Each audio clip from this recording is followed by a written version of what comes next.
За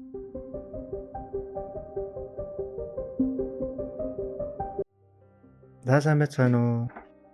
Хиймэл оюуны талаар сонсоогүй хүн гэж өнөөдөр бараг үгүй болжээ. Тэгэхээр хиймэл оюуныг ашиглаж болох бүх салбарт хэрэглэж байна. Өнөөдрийнхөө хичээлээр хэдүүлээ жижиг дунд бизнес эрхлэгч байвал та хиймэл оюуныг ашиглаад юу хийж болох талаар мэдэж авах болно. Хиймэл оюун буюу бичил жижиг дунд бизнесүүдэд олон төрлийн боломжуудыг бол олгодог. Хиймэл оюуны технологиг ашигласнаар бичил жижиг дунд бизнесийн өөрийн үйл ажиллагаагаа хурцгаж болдог. Зардлыг нь бууруулдаг.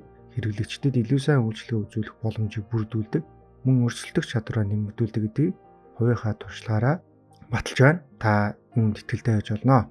Хиймэл оюуныг бичил жижиг дунд бизнест ямар нөлөө үзүүлдэг талаар товчхон танд хуваалцъя. Нэгдүгээрт автоматжуулалт.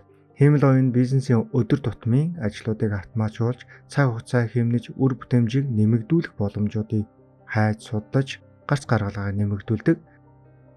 За жишээлбэл санхүүгийн тайлан гарах, хэрэглэгчийн үйлчилгээд захиалга удирдах зэрэг ажлуудыг бол хиймэл оюун ашиглаад автоматжуулж болно.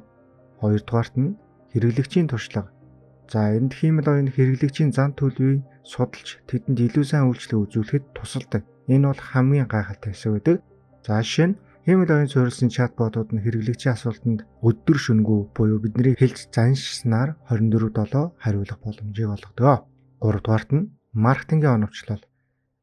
Хиймэл оюун зах зээлд анализ хийх, хэрэглэгчийг сегментлэх, маркетингийн компанид ажлуудыг илүү оновчтой болгоход танд тусалдаг. Ингэснээр таны маркетингийн үйл ажиллагаа илүү үр дүнтэй болж борлуулалт нэмэгдэнэ. Дөрөвдүгээрт нь зах зээлийн судалгаа болон анализ. Хиймэл оюун алгоритмууд нь зах зээлийн датаг судалж, шинжилгээ хийх, бизнесүүдийн шийдвэр гаргахад хамгийн их дэмжлэг нөлөө үзүүлдэг. Тавдугаарт нь үйлдвэр ба логистик.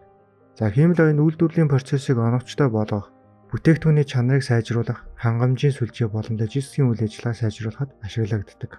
Энэ мэтчил маш олон зүйлийг дурдж болно. Эдгээр 5 зүйл нь бол ердөө бидний үйл ажиллагааг сайжруулахад чиглэсэн ерөнхий нөлөөнүүд. Цаашд хичээлийнхаа үйл явц бүр дээрээ бизнес дээрээ яаж хиймэл оюуныг ашиглах талаар детальчлан нэгнгүү суралцах болно.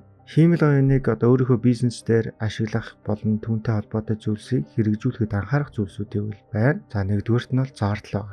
Хиймэл оюун шийдлүүдийг нэвтрүүлэхдээ эхний шатнд зардалтай байж болох ч урт хугацаанд зардал нь багасж, үр өгөөж нь нэмэгдэж байдаг.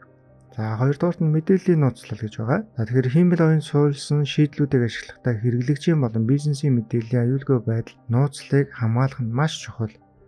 За ялангуяа бид цаашид ашиглаад явах болно. За энэ дээр бол хэрэглэгчийн мэдээллийг хамгаалах, олж авах, хэрэглэгт боловсруулах, за маркетингэд ашиглах гэх мэтчлийн зүйлсүүдийг аль хэдийн шийдэж өгсөн байдаг. За цаашлаад зарим нэг зүйлүүд нь оюуны өмчөөр баталгаажуулагдах боломжтой байдаг.